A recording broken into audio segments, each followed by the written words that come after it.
함께 보실 하나님 말씀은 신약성경 에베소서 4장입니다. 교회사 공부하기 전에 우리 에베소서 4장 1절부터 3절까지 말씀 봉독한 이후에 한국교회사 계속해서 살펴보겠습니다. 신약성경 에베소서 4장 1절부터 3절까지 말씀, 신약성경 313쪽 전후를 보시면 되겠습니다.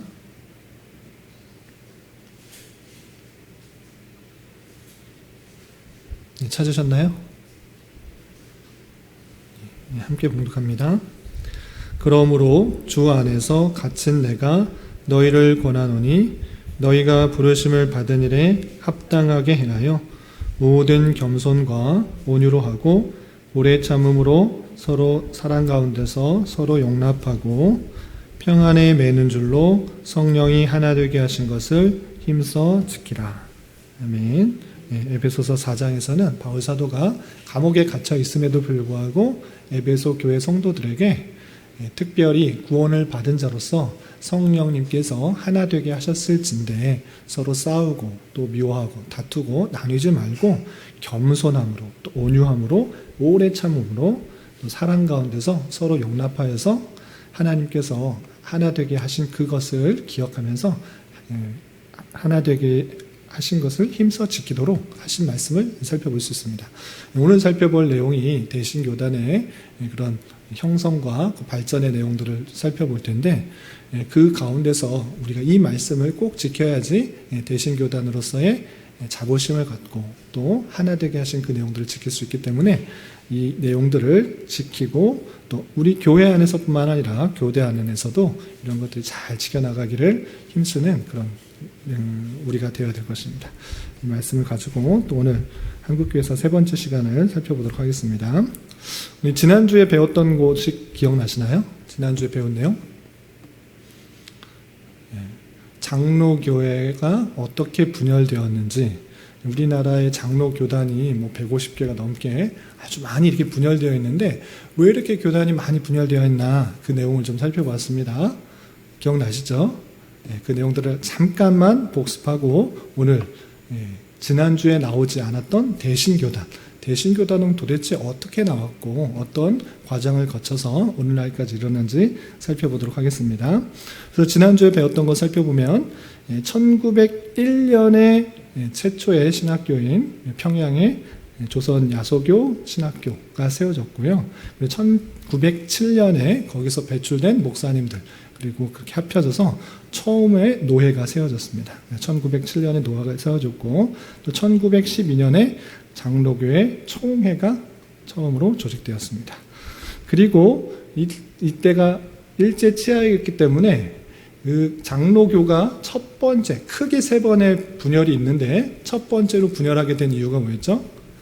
일제 치하 때 신사참배를 한 교회와 그렇지 않은 교회가 해방 이후에 문제가 됐던 거예요. 자신은 하나님에 대한 참된 신앙을 지키기 위해서 절대 우상 숭배할 수가 없다. 신사참배할 수 없다라고 했던 사람들은 순교하거나 감옥에 투옥되었었는데 대부분의 한국교회는 그것은 그냥 예의다라고 해서 신사참배를 허용했던 것입니다. 그런데 해방 이후에 두 입장의 차이에서 문제가 생겨서 우리는 교회를 정말 하나님의 뜻대로 잘 세우고자 해서 처음으로 신사참배를 하지 않았던 목사님 위주로 어떤 교단이 만들어졌죠? 고신교단, 고려신학교의 고신교단이 만들어졌습니다. 그래서 처음에 분열이 됐습니다. 두 번째 큰 분열은 왜 생겼느냐라고 했을 때 이제 평양신학교가 일제에 의해서 그냥 어용학교, 그러니까 일본을 두둔하는 그런 신학교가 되어버렸기 때문에 새로 조선신학교를 서울에 한양에 세웠던 것입니다. 그런 그 조선신학교의 신학 교수 중에 총장이자 신학 교수가 어떤 사상을 가지고 있었죠? 김재준 목사님이 교수님이 자유주의 신학을 갖고 있어서 목사님들과 또 평양신학교에서 공부했던 그런 보수적인 신학교를 갖고 있던 사람들이 다시 조선신학교에서 공부를 하다 보니까 너무 내용이 다른 거예요. 그래서 그 내용이 다른 것을 불만을 가지고 문제 제기를 해서 그 김재준 목사님이 새로 교단을 세우게 됩니다. 그 교단이 이름이 뭐죠? 교단 이름이 뭐죠? 시온이? 글씨 잘 안 보이나요? 네, 기장. 기독교 장로회. 다른 데는 다 예수교 장로, 대한예수교 장로회인데 여기는 한국 기독교 장로회, 기장 측이 생긴 것입니다. 이것이 두 번째 분열입니다. 자유주의 신학으로 말미암아 새로운 신학교가 장로교임에도 불구하고 개혁신학이 아니라 자유주의적인 신학을 갖고 있는 장로교회가 탄생했다. 그것이 기장이고 지금은 수원에 있는 한신대학교가 기장 측인 것입니다. 그리고 세 번째 아주 큰 분열이 또 하나 있었습니다. 이번에 어떤 분열이 있었죠? WCC를 가입하느냐 마느냐, 세계교회협의회에 가입할 것이냐 말 것이냐 할 문제를 두고 이 장로교회가 또 분열을 했어요. 그래서 찬성하자는 쪽은 연동교회에서 통합 측이 되었고, 또 찬성하지 않은, 여기 WCC에 가입하면 안 된다라고 했던 쪽은 승동교회에서 합동 측을 만들었던 것입니다. 여기까지 이해가 되시죠? 그리고 이 합동 측은 또 신학교 문제로 해서 계속 분열했는데, 이 합동 측에서 합신학교가 나왔다. 건전한 신학교를 세우기 위해서 박윤섭 목사님을 초대 신학교 교장으로 해서 합신이 생겼다. 이렇게 이해하시면 되겠습니다.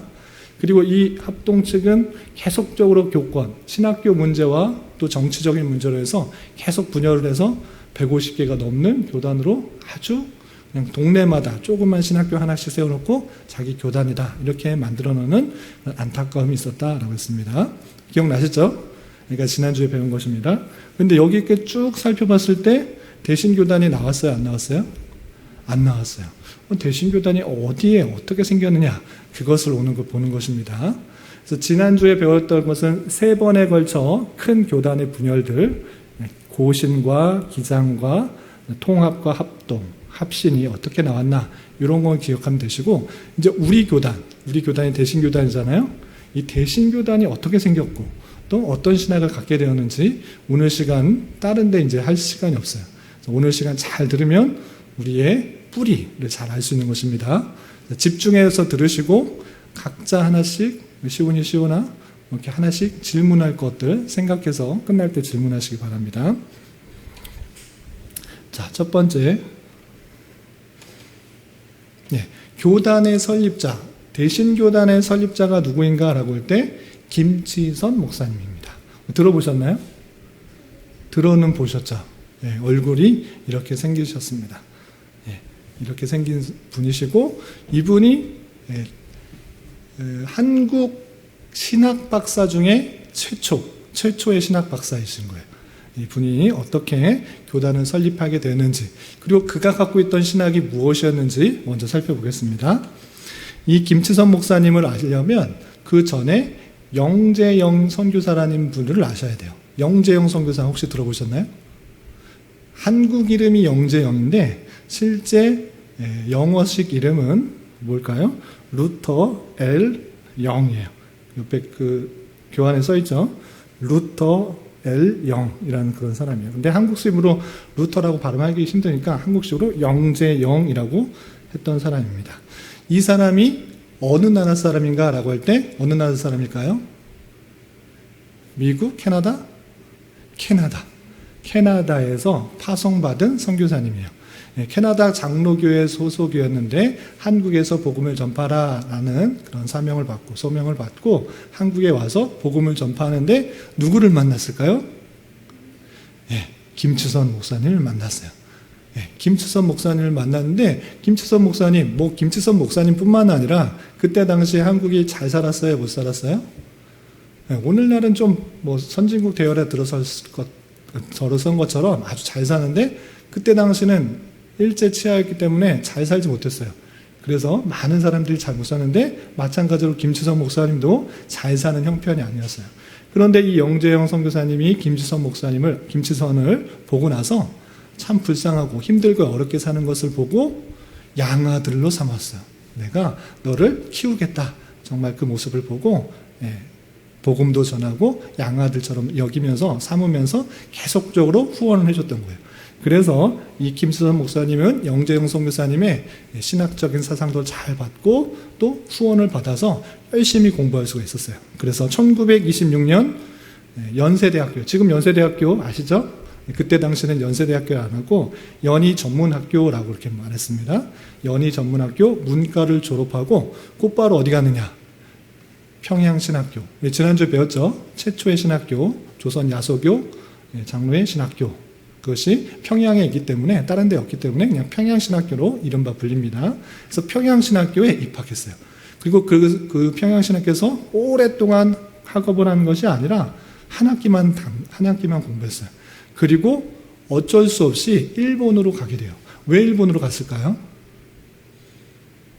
그건 다름 아니라 영재영 선교사님이 그곳에서 한국에서 계속적으로 있을 수가 없고 일본으로 가셔야 됐고 또 캐나다로 가셔야 했기 때문에 거기서 있을 수가 없었어요. 그래서 너는 거기 있지 말고 나와 함께 일본으로 가자 이렇게 해서 옮기게 되었어요.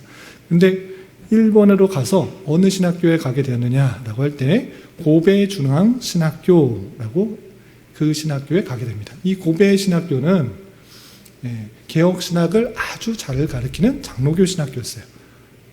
질문 있으세요? 네. 일본에도 신학교가 있죠. 우리나라는 되게 늦게 들어온 신학이 기독교가 늦게 들어온 거고 중국이나 일본이나 인도나 먼저 복음이 전파된 것입니다.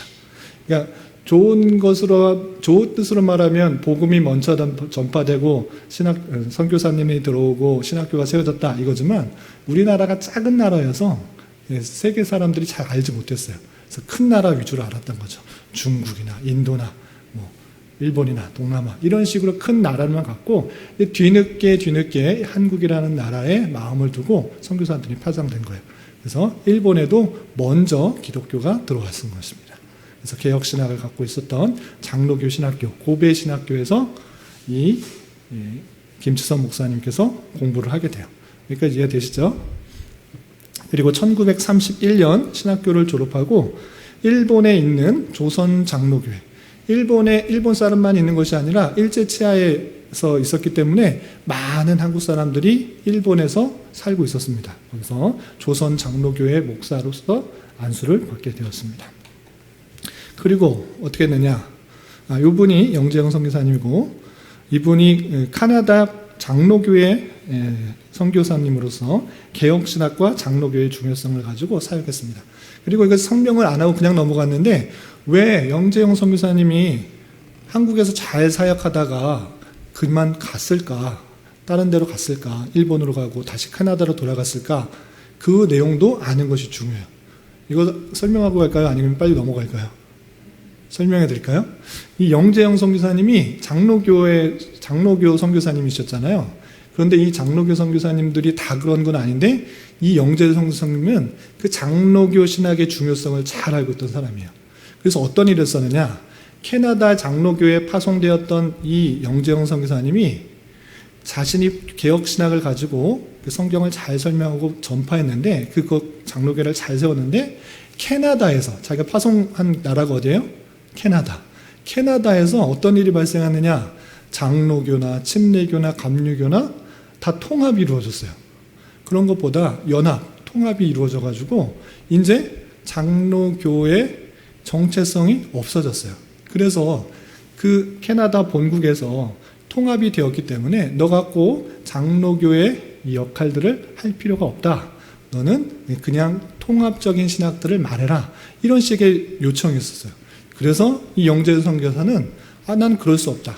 다른 선교사들은 영재영 선교사님만 계신 것이 아니라 많은 선교사님도 오셨는데 많은 선교사님들이 고국에서 다 통합되고 합동되었으니까 그렇게 그 영향을 받아서 선교하면 되겠지라고 했는데 영재영 선교사님은 그렇게 할 수 없다라고 말했어요.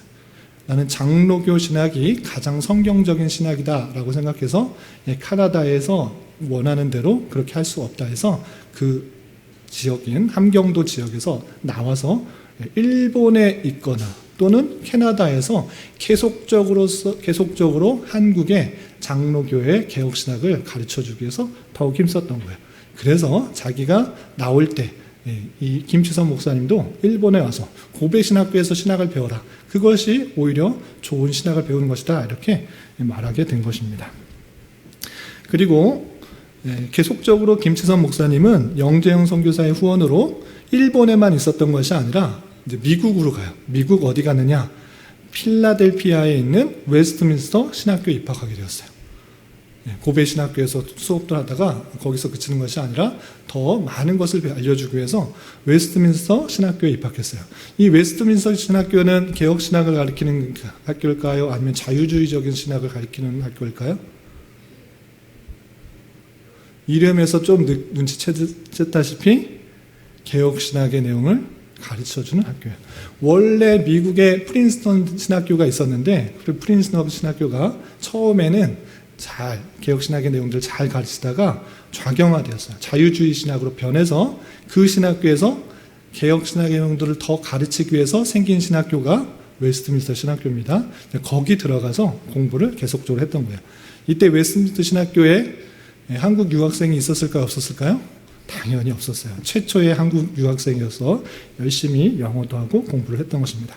그런데 1933년 5월에 신학 석사 연구 과정을 졸업하게 됩니다. 근데 여기서 끝나는 것이 아니라 이 학교에 박사 과정이 없었어요.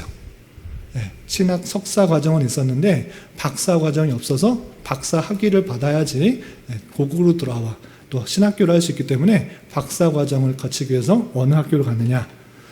달라스에 있는 신학교에 가게 됩니다. 그런데 이 달라스 신학교는 에반젤리컬이라고 써 있는 것을 보아서 느낌이 어때요? 에반젤리컬, 복음주의적인 그런 색깔이 많이 드러나죠. 이 달라스 신학교는 침례교 신학교일 뿐만 아니라 또 세대주의적 근본주의 신학을 가리키는 그런 신학교였어요. 그럼 왜 목사님, 김지선 목사님은 왜 개혁주의 신학교를 안 가고 왜 달라스 신학교, 좀 자유주의적인 신학교를 갔습니까? 세대주의적, 근본주의적 신학을 가르치는 그 신학교를 갔습니까? 라고 했을 때 뭐라고 대답할 수 있을까요? 갈 신학교가 없었어요. 개혁 신학교 중에서는 박사학위를 줄 만한 데가 없어서 어쩔 수 없이 달라스에 있는 신학교에 가서 구약학을 공부했어요. 신약, 구약 있죠? 구약의 내용들을 열심히 공부하면서 박사 학위 과정을 거쳤고 또 논문을 썼어요. 논문은 무엇을 썼는가? 1936년에 모세오경의 저작권 연구라는 그런 논문을 썼습니다. 모세오경 아시죠? 창세기, 출애굽기, 레위기, 민수기, 신명기, 이걸 모세오경이라고 하는데 자유주의 학자들이 뭐라고 말하는가? 뭐라고 말했을까요? 이거 모세가 쓴 건 맞냐? 어떻게 모세가 이거 창세기부터 신명기까지 다 할 수 있느냐? 어떤 부분은 모세가 썼지만 어떤 것은 안 썼다라고 말을 하는 거예요. 그런 사람들이 계속적으로 늘어나는 거예요. 모세오경뿐만 아니라 성경에 하나하나 다 뜯어가면서 어떤 것은 성경이 맞고 어떤 것은 사람의 글이고 사람의 생각이다. 이런 식으로 말하기 시작했던 거예요. 그래서 이 김치선 목사님은 구약학을 공부했기 때문에 이 구약 중에 모세오경은 모세가 쓴 게 확실하다라는 그 근거를 쭉쭉쭉 나열해가지고 설명을 해서 박사학위를 받았어요. 그래서 김치선 목사님은 구약학 전문인 박사님이시다. 이렇게 이해하시면 됩니다. 구약의 첫 번째 박사님, 신학 박사님이죠. 그런데 내용적으로 봤을 때 구약에 있는 내용들을 갖고 설명을 했지만 저작권 연구에 관한 것은 조직신학적인 입장이에요. 그래서 구약을 바탕으로 조직신학적인 논문을 쓰셨다. 이렇게 이해하시면 되겠습니다. 뭐 질문 있으세요? 달라스에 있어요. 달라스에 있는 신학교에 가서 달라스는 하실 거예요. 달라스는 미국의 댈라스라는 달라스 주가 있죠. 뭐 검색해 보세요. 저도 정확한 위치는 잘 모르겠습니다. 달라스에 있는 에반젤리컬 시올로지 컬리지예요. 정확한 이름은. 그런데 에반젤리컬 평양에 있는 조선 야소교 장로교 신학교를 그냥 평양 신학교 쉽게 부른 것처럼 여기도 달라스에 있다고 해서 달라스 신학교 이렇게 부른 것입니다. 그래서 한국 최초 신학 박사학위 학위를 받고 돌아오게 됩니다.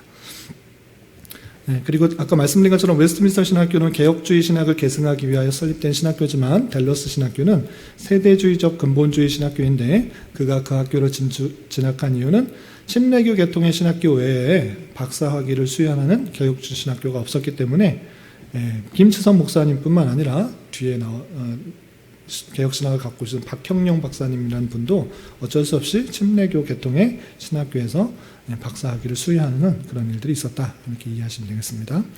그리고 나서 이제 일본에서 다시 돌아와서 일본에서 사역을 하시다가 많은 어려움을 겪어요.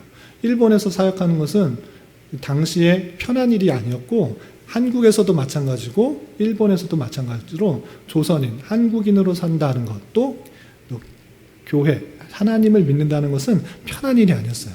막 복음을 전하면서도 숱한 어려움과 힘듦, 그리고 옥고를 거치는 그런 일들이 있었습니다. 그리고 1944년 많은 어려움을 겪다가 해방되기 얼마 남겨두지 않고 1940년 일본에서 드디어 우리나라로 돌아오게 됩니다. 돌아와서 어느 교회로 가게 되느냐? 남대문 장로교회, 남대문 교회라고 하는데 남대문 교회가 장로교회이기 때문에 그냥 남대문 장로교회라고 하는 것입니다. 이 남대문 장로교회 6대 담임 목사로 부임하게 됩니다. 근데 이 남대문 장로교회는 누가 세웠는가라고 했을 때 누가 세웠을 것 같아요? 우리 장로교회에서 최초로 들어온 선교사가 누구였어요? 언더우드 선교사. 또 감리교에서는 아펜젤로 선교사. 이 선교사가 최초 선교사인데 그보다 먼저 들어와서 의료 선교를 했던 분이 있어요. 누구였죠? 네?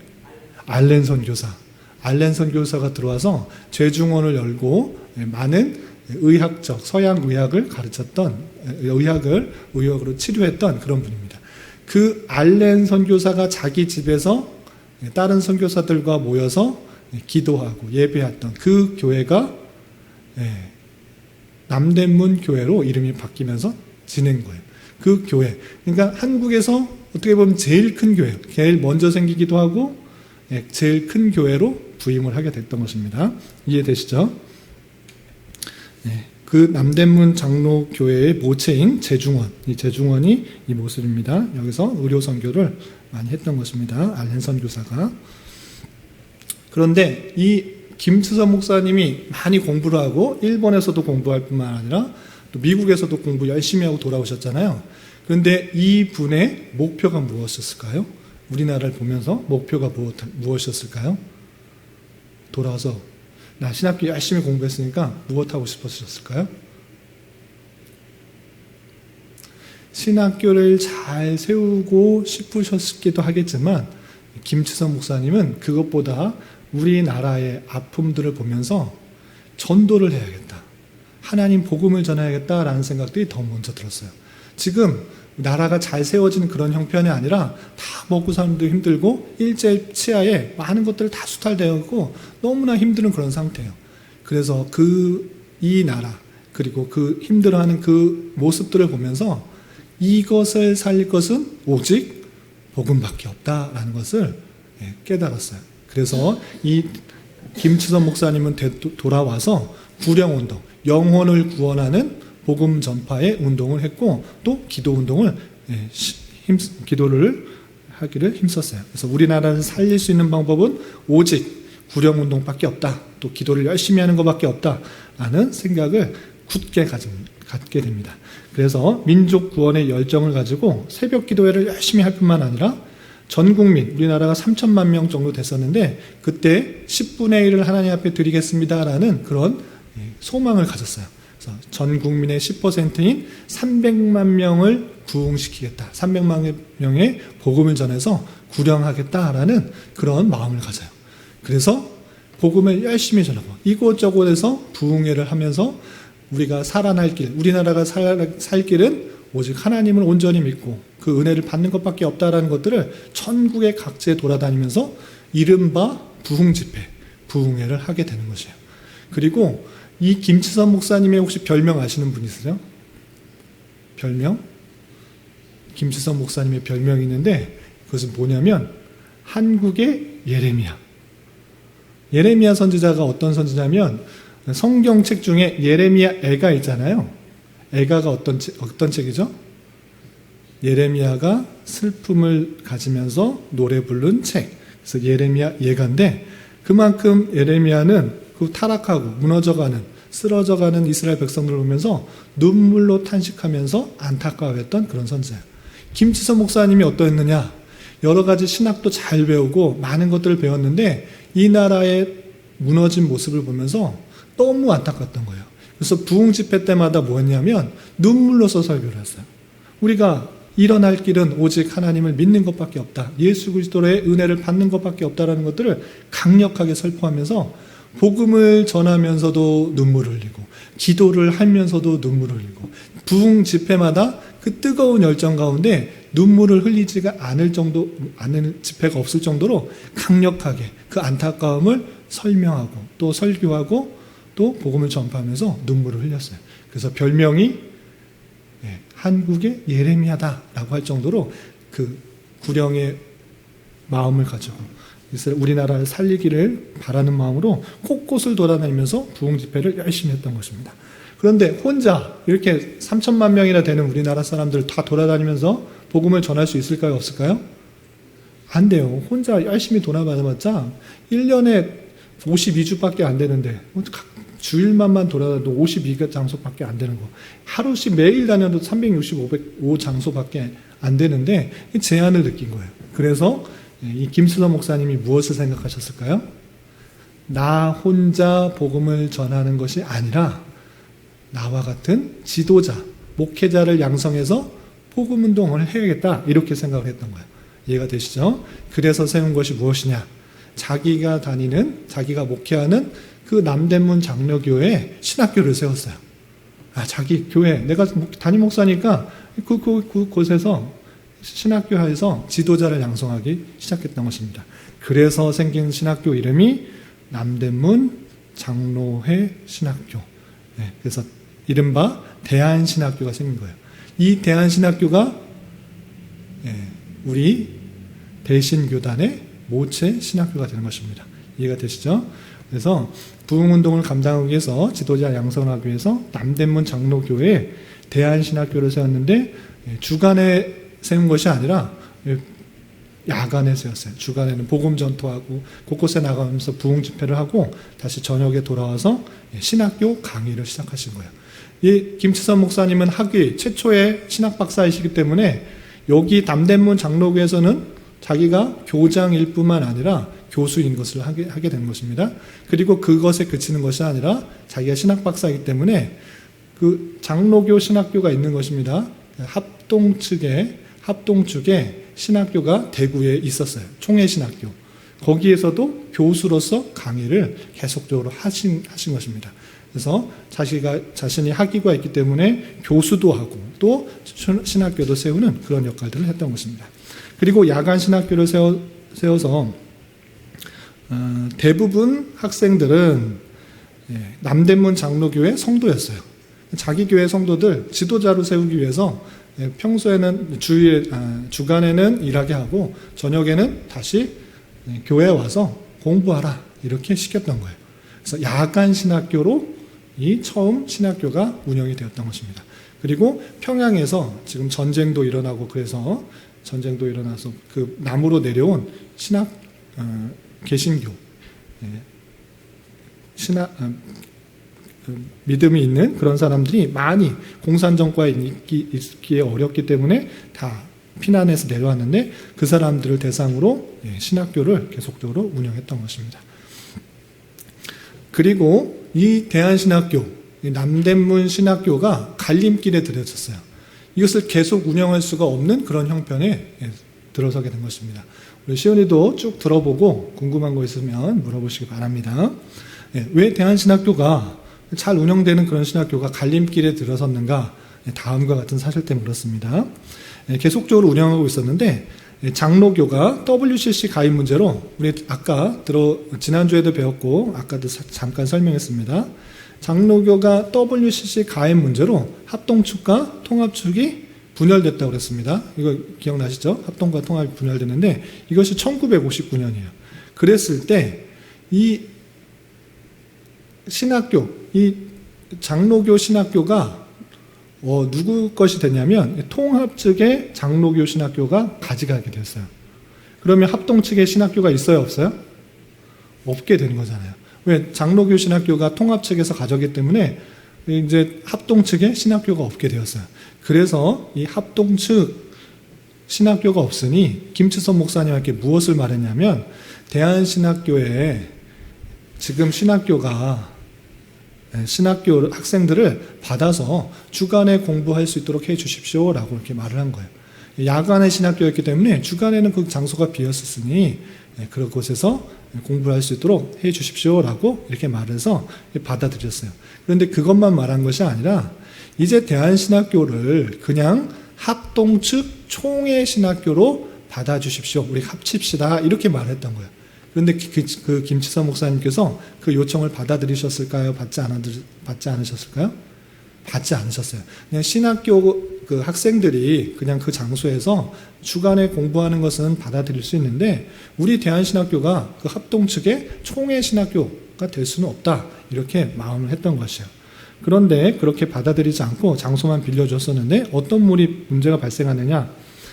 대한신학교에서 열심히 공부시킨 장로 남대문 성도들, 남대문 교회 성도들도 또 피난민 학생들이 다 열심히 공부해서 이제 졸업을 했어요. 졸업을 하게 돼요. 그런데 지금 남대문 신학교의 교단이 있어요, 없어요? 없어요. 왜냐하면 그 총회 신학교 합동 측하고 우리 받아들 수 없다. 너희들과 하나 될 수 없다라고 말했기 때문에 이 사람들이 졸업해서 그 교단으로 갈 수가 없는 거예요. 졸업해도 갈 교단이 없게 된 거예요. 나는 이제 총회신학교로 합히자라고 했는데 나 싫다. 너희들하고 합하는 거 싫다라고 말했기 때문에 이제 졸업한 학생들이 그 교단 목사님으로 갈 수가 없는 거예요. 그래서 이렇게 어려운 상태가 되었어요. 그러는 중 무슨 일이 있었느냐. 이 남대문 신학교가 원일몰을 화재로 완전히 다 불타버렸어요. 신학생도 이제 어떻게 할지도 모르고 또 신학교도 불타서 다시 건립하고 또 가르치는 문제가 또 발생하게 된 거예요. 그래서 진퇴양난에 어려움에 처하게 됐어요. 그런데 어떤 일이 발생하느냐? 이때 맥킨타이어라는 목사님과 만남이 이루어져요. 맥킨타이어 목사님. 여러분 그 그림에 교환해 있을 것입니다. 맥킨타이어 목사님의 제안을 받아들여. 우리가 신학교를 새로 건립해 주겠다. 그리고 너희 교단, 그 졸업생들이 목회할 수 있는 교단을 만들어 주겠다라는 그런 제안을 하게 돼요. 그래서 그 제안을 받아들일 수밖에 없어서 김치선 목사님은 그 제안을 받아들이게 되는 것입니다. 그런데 이 맥킨타이어가 누군가 이거를 알아들여야 됩니다. 전혀 모르는 사람이 그냥 돈 줄게 또 교단 세워줄게 하니까 덜컥 받는 것이 아니고 그분이 참으로 개혁주의적인 신앙생활을 잘 갖고 있는 미국의 목사님이었던 거예요. 어떤 목사님이었냐면 이 칼 맥킨타이어 목사님은 미국에서 성경장로교회를 창립한 그런 분이에요. 미군에서 그 교단을 만들었던 그 창립자예요. 그 교단 이름이 성경장로교회인데 이 성경장로교회는 WCC를 찬성하는 쪽이었을까요? 반대하는 쪽이었을까요? 예, 반대하는 쪽이었어요. 이거 하나님의 말씀에 비추어 보면 WCC의 그 내용들이 정말 교리를 무시하는 것들이 너무 많고 희석되는 것이 너무 많아서 이거 좀 조심해야 된다라고 하면서 반대했던 입장이에요. 그래서 WCC를 반대해서 ICCC라는 그런 단체를 세워요. International Council of Christian Churches 해가지고 이 ICCC를 세우고 자신의 나라, 미국에서만 이것을 활동하는 것이 아니라 전 세계의 회원교단을 만들고자 했던 거예요. WCC처럼 전 세계의 협의체가 되어야 되는데 ICC도 미국에서만 있는 것이 아니라 각 나라의 WCC에 반대하는 그런 교회 총협의회를 만들어야 된다 생각해서 이 ICC를 세우고자 했던 것이에요. 한국에 세우고자 했는데 마침 만난 사람이 누구라고요? 김치선 목사님. 그래서 김치선 목사님을 만나서 서로 도움을 주고받으려고 했던 거예요. 이 맥킨타이어는 자기 ICC의 그 회원 교단을 만들 수가 있고 또 김치선 목사님은 자신의 재정적인 도움을 받아서 신학교도 잘 세우고 또 교단도 세울 수가 있기 때문에 서로 협의가 잘 되어서 이렇게 성경 만나게 되는 것입니다. 이분이 칼 맥킨타이어고요. 그래서 칼 맥킨타이어는 미국에서 성경장로교를 창립하고 또 한국에서 회원교단을 확보하기 위해서 노력 중에 있었고 김치선 목사를 만나서 구체적인 합의가 이루어지게 되었던 것입니다. 구체적인 합의 내용이 무엇이냐? 그건 뭐냐면 학교 이름은 대한신학교 그대로 유지하자. 그런데 거기서 나와서 교단을 이룰 때 그 교단의 이름은 대한예수교 성경장로회 총회다. 이렇게 말한 거예요. 이 성경장로회 총회는 자기가 만들었던 그런 교단의 이름하고 똑같은 거예요. 이름 뭐 새로 하지 말고 내가 주었던 그 교단 이름 그대로 쓰라. 이렇게 말한 거예요. 그리고 그 교단이기 때문에, 그 교단의 이름이기 때문에 그 성경장로회 총회의 신학교의 역할을 하게 되는 거예요. 대한신학교가. 이해가 되시나요? 네, 대한신학교 이름을 그대로 살려주기로 했습니다. 그런데 거기서 나오는 목사님들은 다 대한예수교 장로회 성경장로회 총회의 교단이 되는 것이고, 당연히 대한신학교는 그 성경장로회 총회 신학교가 되는 것입니다. 이것을 협의한 거예요. 그리고 ICC에서 그 돈을 다 대주기로 했어요. 이해가 되시죠? 그런 협의를 했던 것입니다. 근데 이때 학교 법인 이사장이 뭐 하는 것일까요? 이사장은 학교에 들어가는 모든 돈을 관리하고 또 책임지는 사람이에요. 그래서 ICC의 한국 지부장이었던 마두원 선교사가 이사장으로, 그 대한신학교의 이사장으로서의 역할을 감당하고, 김시선 목사님은 대한신학교 교장과 대한예수교 성경장로회 총회의 총회장을 맡기로 협의가 된 거예요. 아시겠죠? 그래서 마두원 선교사님과 김치선 목사님이 함께 대한예수교 장로회 성경장로회 총회를 만들게 되었다. 이렇게 이해하시면 돼요. 이것이 대신교단으로 바뀌기 전에 교단의 이름입니다. 아시겠죠? 대한예수교 성경장로회, 이것이 대한신학교를 나온 학생들이 세운 다니게 되는, 또 교단을 이루게 되는 교단 명칭이다. 이렇게 이해하시면 됩니다. 여기까지 이해되시나요? 네, 여기까지 하고 또 넘어가겠습니다. 이 마두원 선교사 혹시 들어보신 적 있나요? 네, 신반포 주한교에서도 여러 번 했고, 이 마두원 선교사의 영향을 받은 김애자 선교사님이라는 분이 피아노를 잘 배워서 또 계속 선교하시는 분이 있는데, 이 마두원 선교사님은 음악 선교사님이에요. 그런데 ICCC의 한국 지부의 대표를 맡았기 때문에 성경장로회 이사장으로서의 역할들을 했던 것입니다. 그래서 마두원 선교사님과 김치선 목사님이 대한신학교 및 성경장로회 총회신학교를 열어서 교단의 시작이 되었다. 이것이 몇 년? 1961년. 그래서 우리 교단의 시작은, 신학교는 더 먼저 시작됐지만 그 교단의 시작은 이 마두원 선교사님으로부터 김서선 목사님과 함께 형성하였던 1961년이다. 이렇게 이해하시면 되겠습니다. 그리고 합의 이후에 새로운 교단에 동참할 인사들을 중심으로 각 노회를 조직하고, 1961년 6월 21일 성경장로회 총회가 새로운 장로교단으로 창립되었고, ICC 측의 재정 지원을 받아 용산구 서계동 33-2 건물을 매입하여 대한신학교를 이전하게 됩니다. 남산에 있었던 남산 장로 그 신학교는 남산이 아니고 남대문 신학교는 이제 불타고 전소되고 없고, 이제 ICCC의 도움을 받아서 서계동으로 이전하여서 학교를 세워서 신학교를 운영하게 된 것입니다. 여기까지 이해되시죠? 그리고 창립총회에서 밝힌 교단 취지에서는 한국장로교회가 신학적인 문제로 사분오열하게 되는 상황에서 근본주의를 토대하는 교단의 필요성을 확인하여 창립하게 된다라는 총회의 선언문이 있는 것입니다.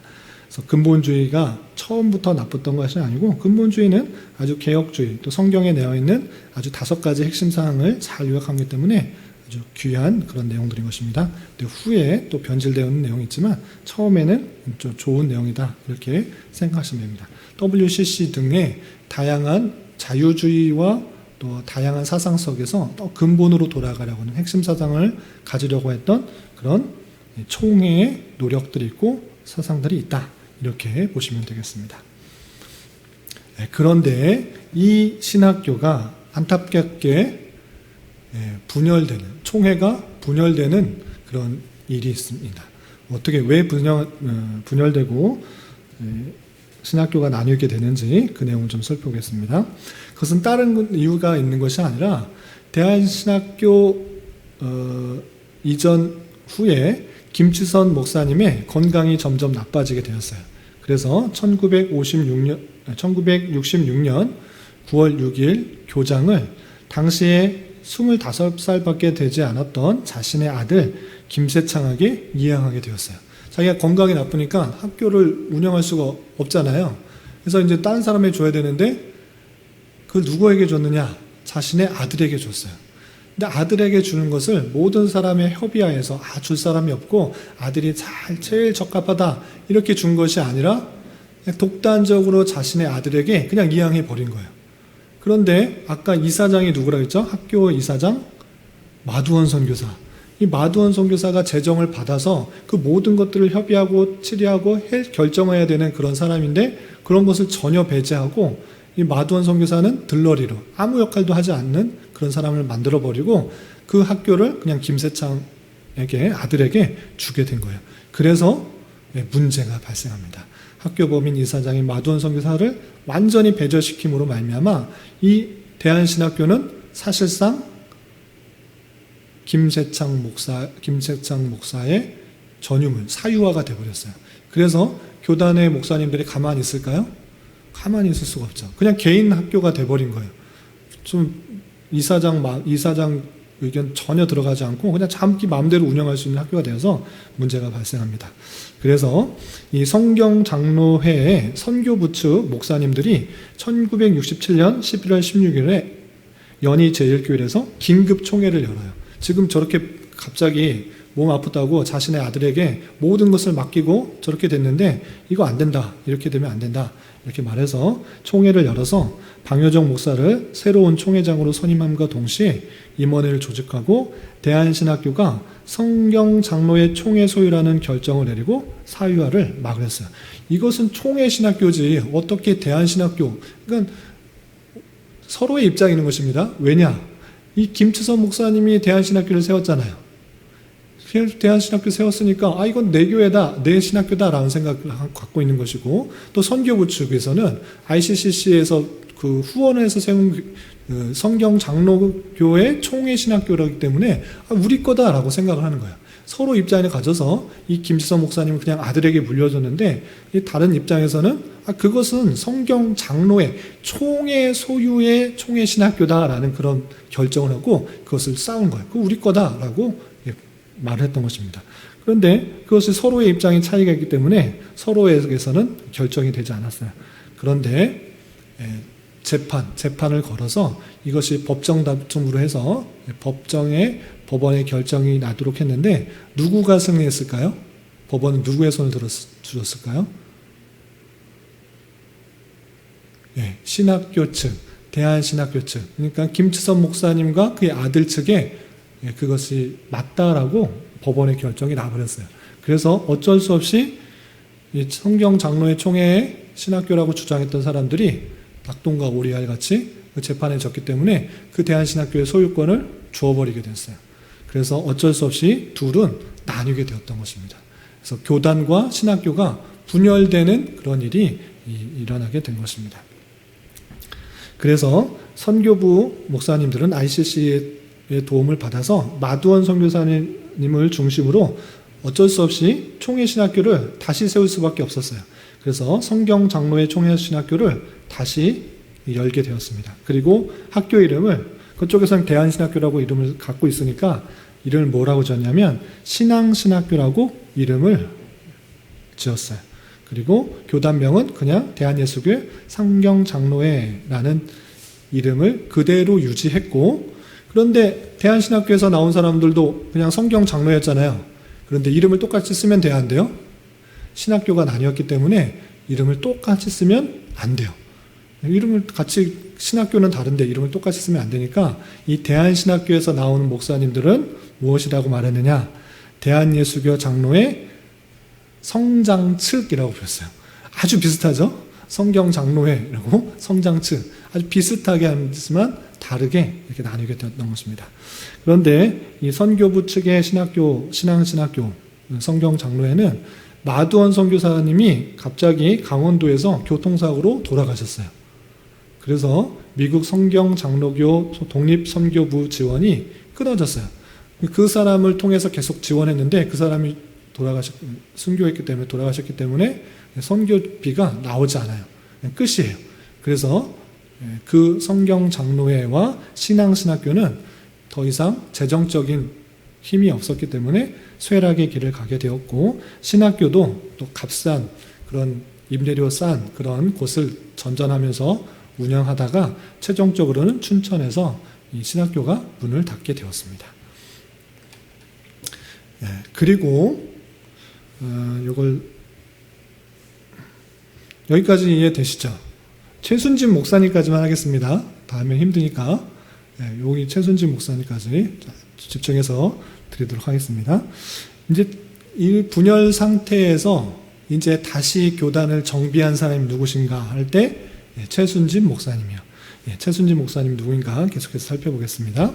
1968년 교단의 분열과 함께 신학교 측은 최순진 목사님을 중심으로 정체성을 확립하고 신학교 중심의 역사성을 잇는 필요성에 대한 자각과 노력이 이루어졌습니다. 그러니까 최순진 목사님이 이런 어려움과 분열과 혼란된 것을 정체성도 심어주고 교단 신학교를 굳건히 세우셨다, 이렇게 생각하시면 됩니다. 근데 최순진 목사님은 도대체 누구냐라고 할 때 김치선 목사님의 둘째 사위예요. 김치선 목사님과 아주 연관이 되어 있던 것입니다. 이 최순진 목사님은 김치선 목사님의 둘째 사위로서 마찬가지로 김치선 목사님이 공부하셨던 일본 고베 신학교에서 공부를 하셨어요.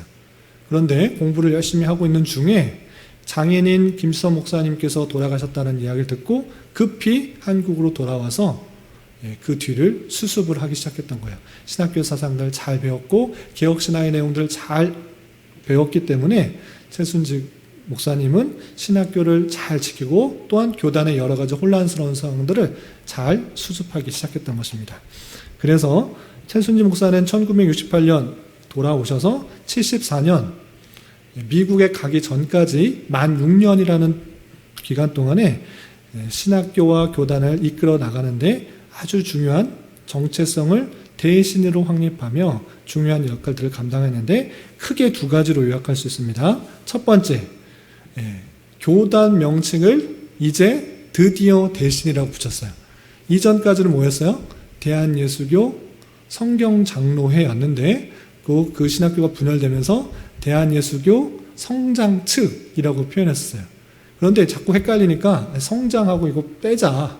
우린 대한신학교니까 당연히 교단 이름 대신으로 해야지. 대한신학교에 나왔으니까 대신으로 해야지 라고 하면서 72년 4월 6일에 열린 총회에서 드디어 교단 이름이 오늘날과 같은 대한예수교 장로회 대신으로 바뀌게 됩니다. 이해되시죠? 최순진 목사님이 교단 이름을 확고히 하면서 성경장로회 측과 이제 내용들을 정체성을 확립했던 것입니다. 그리고 신문에 게재함으로 말미암아 우리 대신 교단이 이런 역사적 배경하에 이렇게 세워졌다라는 것들을 확실히 알렸습니다. 그리고 두 번째, 교단의 신학교를 개혁파 신학으로 정립했어요. 이전에는 물론 김치선 목사님이 개혁신학들을 잘 가르쳐줬지만, 잘 배우셨지만 그것을 가르치기보다는 무엇에 더 집중했다고 그랬죠? 구령운동. 지금 나라가 이 모양인데 지금 예수님 믿는 것밖에 해결이 없다라는 그런 생각을 가졌던 것입니다. 그래서 구령운동을 하는 것에 더 집중했지 개혁신학의 내용들을 가르치는 그것은 둘째로 생각했던 것입니다. 그래서 이 최순진 목사님은 그렇게 하면 안 된다. 고베신학교에서 배웠던 그 개혁신학의 내용들, 장로교 신앙들, 그것이 하나님께서 정말 원하는 이 땅의 교회의 모습이다 생각하여서 교단 선언문에 우리는 개혁파 신앙을 따른다 라고 아예 못을 박아버렸어요. 다른 사람 말도 꺼내지 못하게 우리는 교단이 개혁파 신앙을 따른다, 웨스트민스터 신앙 고백서를 따른다, 대여 소리 의문들을 존중하고 예배모범과 정치모범을 그대로 받는다라고 아예 교단은 선언에 박아놨어요. 그래서 이 최순진 목사님이 교단의 이름을 대신으로 바꾸고 또 정체성을 확실히 개혁파 신학으로 못 박으로 말미암아 그 뿌리가 견고하게 될 수 있게 되었던 것입니다. 그런데 실제적으로 그렇게 교단의 정체성을 심어주는 좋은 아주 귀한 역할을 했는데, 그때 당시 그 대신교단의 교세가 얼마나 됐느냐 했을 때 몇 교회나 됐을까요? 많지 않고 10개 미만이었대요. 교회가 전국에 10개 미만이야. 그러니까 그렇게 해도 그렇게 많은 영향력을 미치지 못하는 그런 모습이었습니다. 그러나 1972년에서 9년이 지난 1981년 제16회 총회 보고에서는 235개로 늘어나서 많은 그런 성장이 있었던 것을 볼 수 있습니다. 9년 만에 235개로 200개나 더 늘어나는 그런 모습이 있었습니다. 물론 그때 당시에 일부 교회에서 가입한 그런 교회도 있지만, 대한신학교 졸업생들은 28,000 동리에 가서 우물을 파겠다라는 심정으로 졸업하자마자 계속 개척을 했던 거예요. 다른 교단에서는 그냥 다른 교회가 많으니까 나는 부목사로 있다가 교회 물려받으면 되지, 이런 생각을 갖고 있지만, 대한신학교는 교단이 크지 않기 때문에 신학교 나오면 당연히 뭐 한다고 생각해요? 개척한다는 생각을 가지고 있어요. 그래서 이 대한신학교 나온 사람들은 개척한다, 어디 가든지 개척을 잘하는 목사, 이렇게 소문이 났고, 실제적으로 많은 졸업생들이 전국에 교회를 개척하면서 대신교단을 이루기 시작했습니다. 그리고 중요한 것 여기까지만 하겠습니다. 예전에 대신총회가 1968년에 대한예수교 성경장로총회와 결별했었잖아요. 신학교 문제로. 네 신학교다, 아니면 ICC에서 지원했기 때문에 성경장로계의 총회 신학교다, 이런 문제로 싸워가지고 완전히 결별해서 신학교도 나뉘고 그랬는데, 1994년에 그 떨어졌던 그 총회가 다시 우리는 원래 하나자라는 생각을 가지고 통합을 이루었어요. 그래서 1994년 그 결별했던, 그 나뉘어졌던 것이 다시 하나 되게 된 일이 있었고, 이때 동참한 교회가 많이 있었던 것이 아니고, 성경 장로회 총회에 신학교도 변변치 않고 그냥 목사님들 몇몇 있어서 교회가 명맥이 유지되었던 그런 교회들이었기 때문에 통합에 동참한 교회는 30여 개 정도밖에 되지 않아요. 그렇지만 의미가 있다. 왜냐? 분열의 아픔을 극복하고 성경 장로회 총회로 출발했던 교회들이 다시 하나의 몸을 이루었다는 것은 대신교단이 갖고 있는 귀한 유산이다. 분열되고 나뉘고 찢겨졌는데 다시 성령이 하나 되게 하신 것을 힘써 지키기 위해서 서로 용서하고 하나 되려고 하는 그 모습들이 있었다. 이렇게 이해하시면 되겠습니다. 여기까지가 정체성이 확립된 것이고, 그 뒤에 또 분열이 있는데 그것까지 하면 너무 힘드니까 다음 시간에 하도록 하겠습니다. 혹시 여기까지 대신교단의 그 형성과 발전된 내용을 봤는데 혹시 궁금한 거 있으면 질문하시기 바랍니다. 네.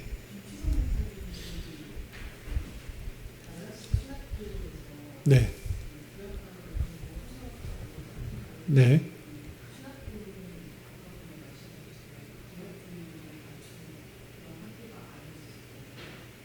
학교, 대한신학교 자체가 말씀하신가요? 달라스 신학교는 개혁신학교가 아니었는데, 네. 네. 받으셨을 것 같다라고 할 수 있는데, 많은 신학자들이 김지선 목사님의 신학과 사상을 연구합니다. 그들의 그분의 설교와 또 논문의 내용을 보면서 그럼 달라스 신학교에 물들었는 게 아닌가, 그런 식의 것들을 확인하는데, 물들지 않고 개혁주의 사상들, 또 근본주의적인 색깔들을 잘 갖고 계시는 것으로 증명을 해내셨습니다. 그런 책들이 많이 있습니다. 김지선 목사님의 신학과 사상에 대한 그런 책들이 있는데, 이건 그런 것은 다루지 않고 핵심적으로 그렇게 다녔지만 그가 설교한 것이나 또는 글을 쓴 것을 봤을 때 영향을 많이 받지 않았다, 이렇게 이해하시면 되겠습니다. 그리고 대한신학교가